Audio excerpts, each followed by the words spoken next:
ಚಿಕ್ಕೋಡಿ ರೇಷ್ಮೆ ಇಲಾಖೆ ವತಿಯಿಂದ ಬೆಳೆಗಾರರಿಗೆ ರೈತರಿಗಾಗಿ ತರಬೇತಿ ಕಾರ್ಯಕ್ರಮ ಹಮ್ಮಿಕೊಳ್ಳಲಾಗಿತ್ತು. ಡಾಕ್ಟರ್ ಟಿ ರಾಮೇಗೌಡ ಕುಲಸಚಿವರು, ವಿಜ್ಞಾನ ಎಫ್ ಹಾಗೂ ವಿಭಾಗೀಯ ಮುಖ್ಯಸ್ಥರು, ಗೂಡಿನ ನಂತರ ವಿಸ್ತರಣೆ ಮತ್ತು ತರಬೇತಿ ವಿಭಾಗ ವಿಜ್ಞಾನಿಗಳು, KSSRDI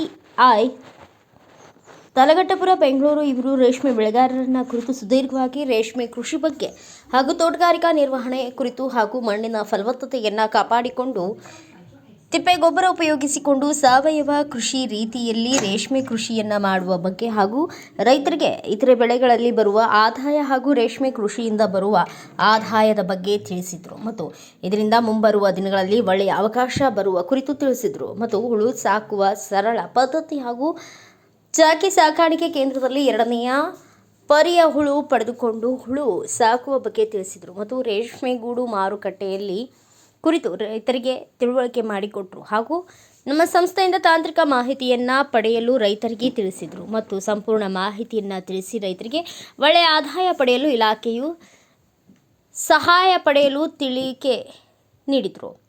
ಡಾಕ್ಟರ್ BS ರಮೇಶ್, ವಿಜ್ಞಾನಿಗಳು, KSSRDI ತಲಘಟ್ಟಪುರ, ಬೆಂಗಳೂರು ಇವರು ಹಿಪ್ಪು ನೇರಳೆ ತೋಟಗಳ ರೋಗ ನಿರ್ವಹಣೆ, ನಿಯಂತ್ರಣ ಹಾಗೂ ಮುಂಜಾಗ್ರತಾ ಕ್ರಮವಾಗಿ ರೈತರು ಅನುಸರಿಸಬೇಕಾದ ಮಾರ್ಗಗಳ ಬಗ್ಗೆ ತಿಳಿಸಿದರು ಹಾಗೂ V1 ಹಿಪ್ಪು ನೇರಳೆ ಸಸಿಗಳು ಹೊಸದಾಗಿ ನಾಟಿ ಮಾಡುವ ರೈತರಿಗೆ ವಿವಿಧ ನಾಟಿ ಪದ್ಧತಿಯಲ್ಲಿ ರೈತರಿಗೆ ಅನುಕೂಲಕರವಾಗುವ ರೀತಿಯಲ್ಲಿ ತಿಳುವಳಿಕೆ ನೀಡಿದರು. ಡಾಕ್ಟರ್ ನಿಂಗಯ್ಯ ಸಾಲಿಮಠ್, ವಿಜ್ಞಾನಿಗಳು, ICAR ಕೃಷಿ ವಿಜ್ಞಾನಿ ಕ್ಷೇತ್ರದ ತುಕಾನಟಿ ಇವರು ರೇಷ್ಮೆ ಬೆಳೆಯಲ್ಲಿ ಮಣ್ಣಿನ ಫಲವತ್ತತೆಯ ಕುರಿತು ರೈತರಿಗೆ ತಿಳುವಳಿಕೆ ನೀಡಿದರು. ಮಹೇಶ್ ಕುಮಾರ್ ವಾಗೆ, ರೇಷ್ಮೆ ಉಪನಿರ್ದೇಶಕರು, ಜಿಲ್ಲಾ ಪಂಚಾಯಿತಿ ಬೆಳಗಾವಿ ಇವರು ಕೃಷಿಯಲ್ಲಿ ಇಲಾಖೆಯಲ್ಲಿ ಎಲ್ಲ ಯೋಜನೆಗಳ ಕುರಿತು ಚರ್ಚಿಸಿದ್ದು, ಇದರಲ್ಲಿ ರಾಷ್ಟ್ರೀಯ ಉದ್ಯೋಗ ಖಾತ್ರಿ ಯೋಜನೆಯ ಅಡಿಯಲ್ಲಿ ನಮ್ಮ ಗ್ರಾಮ ಪಂಚಾಯಿತಿ ವ್ಯಾಪ್ತಿಯಲ್ಲಿ ಯುಕ್ತಾಧಾರ ಮೂಲಕ ಹೊಸದಾಗಿ ನಾಟಿ ಮಾಡುವ ರೈತರಿಗೆ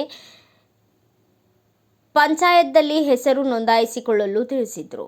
75% ರೈತರಿಗೆ ಹಾಗೂ 90% ಪರಿಶಿಷ್ಟ ಜಾತಿ, ಪರಿಶಿಷ್ಟ ಪಂಗಡ ರೈತರಿಗೆ ಸಹಾಯಧನ ನೀಡುವ ಬಗ್ಗೆ ತಿಳಿಸಿದರು ಮತ್ತು ಇಲಾಖೆಯಿಂದ ಉಚಿತವಾಗಿ ಸೋಂಕು ನಿವಾರಕಗಳನ್ನು ನೀಡುವ ಬಗ್ಗೆ ತಿಳಿಸಿದರು ಹಾಗೂ ತರಬೇತಿ ಕಾರ್ಯಕ್ರಮ ಮತ್ತು ಅಧ್ಯಯನ ಪ್ರವಾಸಕ್ಕೆ ರೈತರಿಗೆ ಕಳುಹಿಸಿಕೊಡಲಾಗುವುದು ಮತ್ತು ತಾಂತ್ರಿಕ ಸಲಹೆ ನೀಡಲಾಗುವುದು ಎಂದು ರೈತರಿಗೆ ತಿಳುವಳಿಕೆ ನೀಡಿದರು.